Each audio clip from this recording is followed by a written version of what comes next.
Dear learner, I will explain chemical bonding of senior secondary stage. Objectives of this program is to explain the formation of bonds in terms of potential energy diagram, and I also discuss octet rule. I will discuss the different types of bonds, ionic with examples, similarly covalent with examples and their characteristics. I will explain Bohr-Haber cycle, then I will discuss BSEPR theory, hybridization, and finally molecular orbital theory. Now first question arises, what is a chemical bond? When two atoms of same or different elements approach each other, the energy of the combination of the two atoms becomes less than the sum of energies of the two separate atoms at a large distance. The bond is called chemical bond. There are different types of chemical bonds such as ionic or electrovalent, covalent bond, coordinate covalent bond. In addition to these, we have a special kind of bond called hydrogen bond. If you take the example of sodium chloride, according to causal theory, there is a transfer of one electron from sodium atom to chlorine atom, and both the atoms attain noble gas configuration. The positively charged sodium ion and negatively charged chloride ion are held together by electrostatic attraction. The bond so formed is called an electrovalent or an ionic compound. Thus, the ionic bond can be visualized as the electrostatic force of attraction that holds the cation and anion together. The compounds so formed are termed as ionic or electrovalent compounds. Energetics of the ionic compound formation. You may raise a question here that when more energy required to ionization enthalpy to form a sodium ion from sodium atom, then that released electron gain enthalpy in the formation of chloride ion from chlorine atom. Then how do we say that the formation of NaCl is accompanied by the decrease in energy? This can be explained on the basis of Bohr-Haber cycle. The formation of sodium chloride from sodium and chlorine can be broken down into a number of steps. First stage, sublimation of solid sodium to gaseous sodium atoms. Na solid to convert into Na gaseous state, delta H will be 108.7 kilojoule per mole. Ionization enthalpy, that is, you can say sodium gaseous state, liberate one electron, delta H will be equal to 493 kilojoule per mole. In all both the cases, you will find energy will be absorbed. Dissociation energy of gaseous chlorine molecule into chlorine atom. Half chlorine gas coming to Cl gas, delta H will be 120.9. All these values are positive because energy is absorbed. Now, you will find here that now chlorine gas is converted into chloride ion, energy is released here. So, you can simply say that is minus 379.5 kilojoule per mole. Formation of sodium chloride from sodium and chloride ion, that is called crystal or lattice energy lattice formation. You will get Na plus gaseous state, Cl minus gaseous state to give Na plus Cl minus solid. Delta H will be negative, that is minus 754.8 kilojoule per mole. The energy released in this step is lattice energy. The net reaction would be Na solid plus Cl2 gas to give Na plus Cl minus solid. Delta H will be minus 410.9 kilojoule per mole. The overall energy change can be computed by taking the sum of all the energy changes, that is minus 410.9 kilojoule per mole. That is called heat of formation. So, if the heat of formation is negative, then compound will form. If it comes positive, then compound will not form.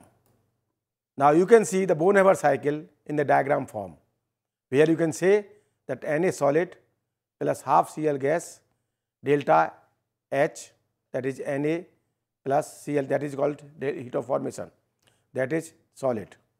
So, you can see the 5 steps are there: heat of sublimation, ionization enthalpy, dissociation energy, electron gain enthalpy, and finally lattice energy. On the basis of above discussion, we can say that the formation of ionic compounds is favored by number 1, low ionization enthalpy of the metal, 2, high electron gain enthalpy of the other element, that is non-metal, and high lattice energy. Now, characteristics of ionic compounds, we can say these exist as crystalline solid in which the ions are arranged in a regular 3-dimensional structure. The ionic compounds are generally hard and brittle in nature. These compounds have high melting and boiling points due to strong electrostatic interaction between the ions. Now, they are less soluble in non-polar solvents but more soluble in polar solvents. So, you can say that ionic compounds are soluble in water but insoluble in alcohol, ether, etc. These compounds conduct electricity when in molten state or in aqueous solution. Causal theory explains bonding quite well, but only for a small class of solids composed of electropositive elements of group 1 and group 2 with highly electronegative elements of group 17. Secondly, this theory is incapable of explaining the formation of molecules like SO2 or O2, etc. For example, in case of O2, there is no reason to expect the one atom of oxygen would lose 2 electrons while the other accept them. The problem was solved by Lewis' theory of covalent bonding. Now, I will discuss the covalent bond. Lewis assumed that atoms attain noble gas electronic configuration in the process of bond formation. However, the way the noble gas electronic configuration is achieved is different. Lewis proposed that this is achieved by sharing of a pair of electrons between the 2 atoms. For example, 2 hydrogen atoms chemical bonding form a molecule by sharing a pair of electrons. If electrons are indicated as dots, the formation of hydrogen molecule can be explained over here. You will find here H 1 electron plus another H other electrons. Since they are homonuclear molecule, so position of pair of electron will remain between them. You will get H single bond H. This shared pair of electrons contributes towards the stability of both the atoms and is said to be responsible for bonding between the 2 atoms. Such a bond is called covalent bond, and the compounds so obtained are called covalent compounds. Now, another category of bonds is coordinate covalent bond. In some cases, both the electrons of the shared pair are contributed by only one species, atom, molecule or ion. A common example is the formation of a bond between boron trifluoride BF3 and ammonia. You will find nitrogen donate a lone pair electron to BF3 to give NH3 BF3 addition compounds. Bond polarity and dipole moment, this is the most important. A covalent bond is formed by sharing of a pair of electrons by 2 atoms, each one of which contributes 1 electron. If the 2 atoms have same electronegativity, then the sharing of 2 bonded atoms is equal, as I have told you just now in case of hydrogen. Such a bond is pure covalent and it is non-polar in nature. So, H2 molecule form a bond which is non-polar in nature. However, if electronegativity of 2 bonded atoms are different, as in hydrochloric acid HCl, then the shared pair of electrons lies more towards more electronegative atoms, that is chlorine. As a result, a small negative charge delta -1 develops on chloride ion Cl atom and an equal positive charge develops on hydrogen atom. The covalent bond in hydrochloric acid is a polar covalent bond. So, we can explain here that polar and non-polar covalent bond, if molecules are homonuclear, that is hydrogen, chlorine, atom, molecules, etc., that will be non-polar. But if you take HCl, HF, etc., then bonding will be polar. Dipole moment is the magnitude of charge into distance of separation. It is commonly measured in unit d by symbol capital D. The SI unit of dipole moment is coulomb meter. The two units are related to H. 1D is equal to 3.36 into 10 to the power minus 30 centimeter. Now here you will find that the dipole moment of some molecules, bond, electronegativity of hydrogen atoms, then dipole moment HF, HCl, HBr and HI. Now we can also explain that dipole moment is a vector quantity since it has direction and magnitude both. By convention, the symbol this is used to represent the dipole moment. For example, carbon dioxide molecule is a linear triatomic molecule. Each C double bond O bond is polar, and the oxygen atom having the negative end of the bond dipole. You will see here that since both the bond dipole are opposite to each other, so carbon dioxide will not show net dipole moment. So dipole moment of carbon dioxide will be 0. The dipole moment of both the CO bonds having the same magnitude but are in opposite directions, hence they cancel each other. The net dipole moment of CO2 is 0. Now ammonia, most interesting example here. NH3 has a pyramidal structure which makes the arrangement of 3 NH bonds unsymmetrical. In each NH bond, nitrogen is negative center and hydrogen is the positive center. You will see the diagram. Now in case of ammonia, ammonia has a pyramidal structure which makes the arrangement of 3 NH bonds unsymmetrical. In each NH bond, nitrogen is a negative center and hydrogen is a positive center. So since it has one lone pair of electrons, so magnitude of dipole will be in opposite direction. So we will find here, since there are 3 hydrogens, so net ammonia will show dipole moment. Fajan proposed some empirical rules that deals with the polarization process. These rules are known as Fajan's rules. The following factors increase the covalent character of an ionic bond: a small cation, large anion, high positive charge on the cation. Covalent parameters. The bond order is the number of bonds present between two atoms in a molecule or ion. Generally, bond order has an integer value. Now, bond order is 1, which there is only one covalent bond, sigma bond, between H2, Cl2, ammonia, or some example are given over here. Now, similarly, you can take bond order 2, oxygen, oxygen, or ethene. Bond order 3, you can take acetylene or nitrogen. Bond length. Bond length is the distance between the nuclei of the two bonded atoms. It is expressed in picometer, that is pm. Bond length depends upon the size of the bonded atoms and the bond order of the bond linking them. The greater the bond order, smaller is the bond length.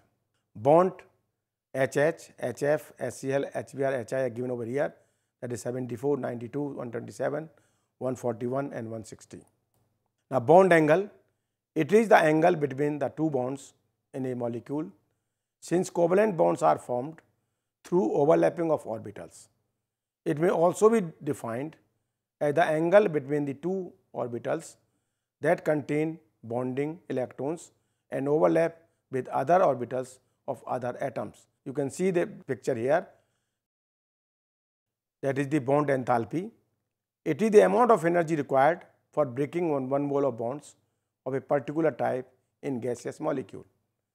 It is also called bond dissociation enthalpy and is applicable to simple molecule containing only one bond of the particular type. Now, the another category of bond, which is also known as hydrogen bond. It is the special type of attraction between a hydrogen atom bonded to a strongly electronegative atom, say nitrogen, oxygen or fluorine, and the unshared pair of electrons on another electronegative atom. Hydrogen bond is a weak bond, the strength being just about 4 to 5 kilojoule per mole. Now, in fact, it is due to the hydrogen bonding only that water exists as a liquid. The low density of ice can also be explained in terms of hydrogen bonding. So, we will see hydrogen bonding in water. Similarly, you can explain hydrogen bonding in ammonia HF molecule. There are two types of hydrogen bonds. If the hydrogen bond is formed between the two different molecules, it is called intermolecular hydrogen bond. For example, we can say here water, HF and ammonia. When the hydrogen bond exists within the same molecule, it is called intramolecular hydrogen bond. Intramolecular hydrogen bonding exists in orthonitrophenol and salicylaldehyde. Now, valence shell electron pair repulsion theory. This theory has two main postulates. Number one, the electron pair, both bonding and non-bonding around the central atom in a molecule, arrange themselves in a space in such a way that they minimize their mutual repulsion. In other words, the chemical bonds in the molecule will be energetically most stable when they are as far apart from each other as possible. For example, BF3, the central atom boron has an electronic configuration 1s2, 2s2, 2p1. That is, it has 3 electrons in its valence shell. In this process of covalent bond formation with 3 fluorine atoms, 3 more electrons are contributed to the valence shell. Thus, there are a total of 6 valence electrons of 3 pairs of valence electrons. According to BSA-PR postulates, this electron pair would try to keep as far apart as possible. It makes the 3 electron pair to be located at an angle of 120 degree, which gives the molecule a planar trigonal shape. Now, some examples are given in this table. Now, another postulate 2 is chemical bonding. The repulsion of a lone pair of electrons for another lone pair is greater than that between a bond pair and lone pair, which in turn is greater than between the 2 bond pairs. The order of repulsive force between different possibilities is as under. You will find here lone pair repulsion is more as compared to lone pair bond pair is more as compared to bond pair. I will take one example. For example of methane, ammonia and water. All the 3 contain a total of 4 electron pairs around their central atom. But the nature of these is different in the 3 cases. In methane molecule, the central carbon atom has 4 valence electrons and it shares 4 electrons with 4 hydrogen atoms. So, there are a total of 4 bond pairs. However, in ammonia, you will find here 3 bond pair and 1 lone pair, and in water 2 lone pair and 2 bond pair. Now, we can explain modern theories of chemical bonding. After the development of quantum mechanical description of atomic structure, 2 more theories were proposed to explain the bonding between the atoms. These are called modern theories of chemical bonding. These are number 1, valence bond theory, commonly known as BBT, and molecular orbital theory, commonly known as MOT. Now, valence bond theory proposed by Hitler in London in 1927 to describe the formation of hydrogen molecule from its atom. Linus Pauling and others further developed it. In this approach, the process of chemical bond formation can be visualized as the overlapping of atomic orbitals of 2 atoms as they approach to each other. The strength of bond depends on the effectiveness or extent of overlapping. Greater the overlapping of the orbitals, stronger is the bond formed. Let us take the example of bonding in hydrogen molecule to understand the BB approach. You will see here diagram is given here. You can explain in terms of diagram. Hybridization is the process of forming a new orbitals by mixing of atomic orbitals in a particular atom. The new hybrid orbitals that are formed are all equivalent orbitals and have the same energy. The phenomena is known as hybridization. 2 main characteristics of hybridizations are: the number of hybrid orbitals formed is the same as the number of atomic orbitals undergoing hybridization. All the new hybrid orbitals that are formed are exactly identical in their shapes and energy. Example of bonding in triatom molecules in beryllium. Now, picture is given over here that first you find 1s2, 2s2, then one electron is excited, 2p. You will find here the two hydrogen overlap with the 2s and 2p. Now, the two valence electrons are in two singly occupied orbitals which can overlap with the 1s orbitals of the two hydrogen atoms and form two bonds. The problem is solved with the help of a concept called hybridization of orbitals. According to this, two or more than two non-equivalent orbitals having different energies and shapes of comparable energies mix or hybridize and give rise to an equal number of equivalent same energy and shape hybrid orbitals. In the case of BCl2, the two singly occupied orbitals 2s and 2p hybridize to give two sp hybrid orbitals. This is called hybridization. These hybrid orbitals lie along the z direction and point in opposite directions.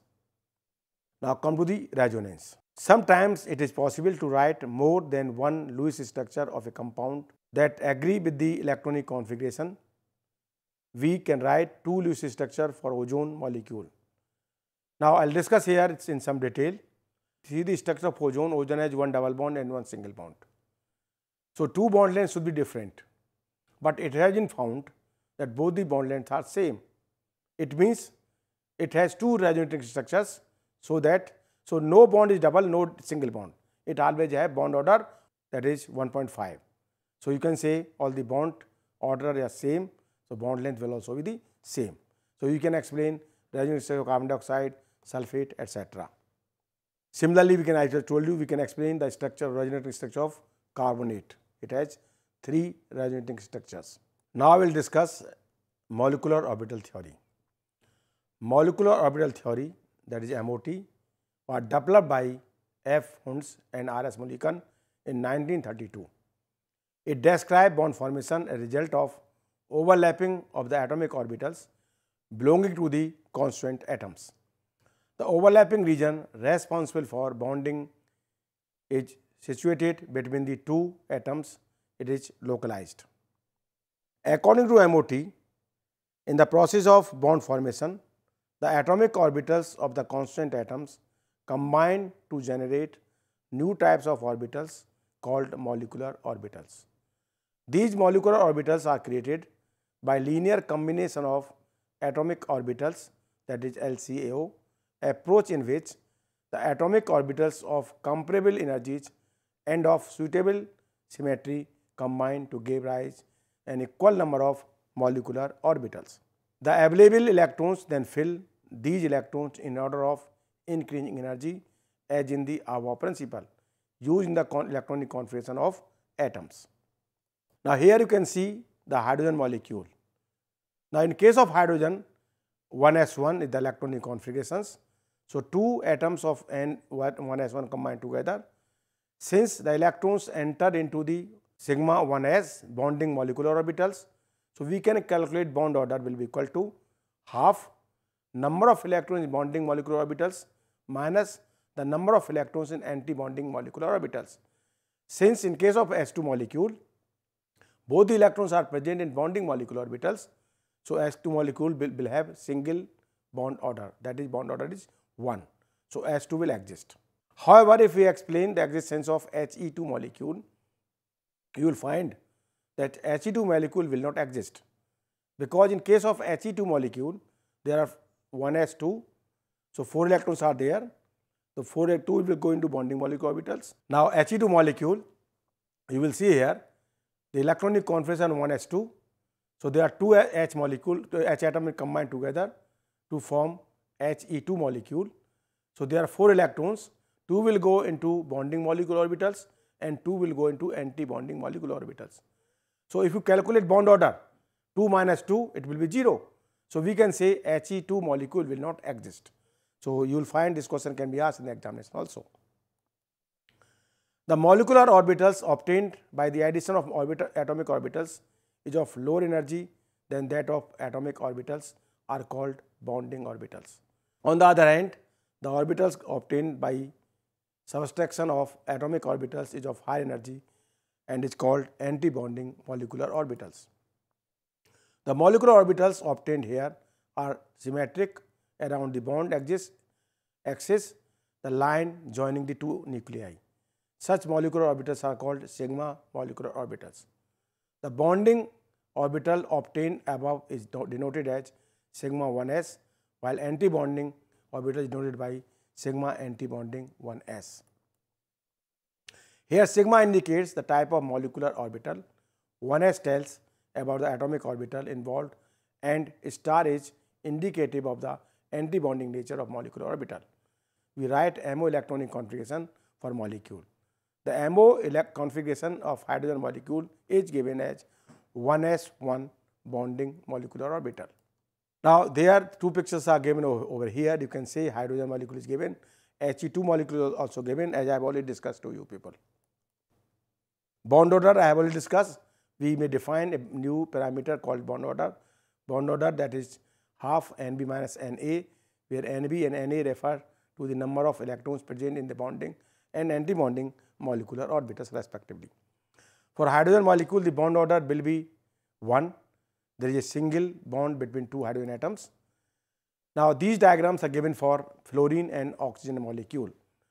You will find here the fluorine is, you will find that is 9 electrons and oxygen has 8 electrons. It means the total 16 electrons, and fluorine has 9 plus 9, 18 electrons.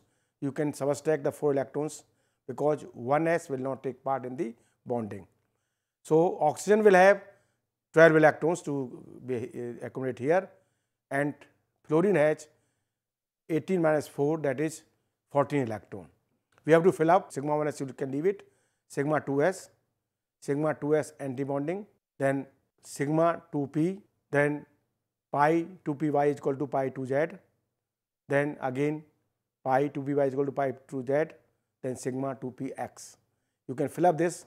In the case of oxygen, it has 2 unpaired electrons. Therefore, oxygen molecule is paramagnetic, whereas fluorine molecule is diamagnetic in nature. Now, in case of nitrogen molecule, an atom of nitrogen has 5 valence electrons. Since there are 2 atoms, we have a total number of 10 valence electrons that need to be filled in the molecular orbitals.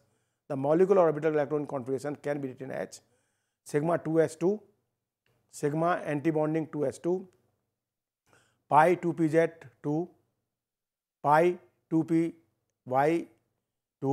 pi 2px2.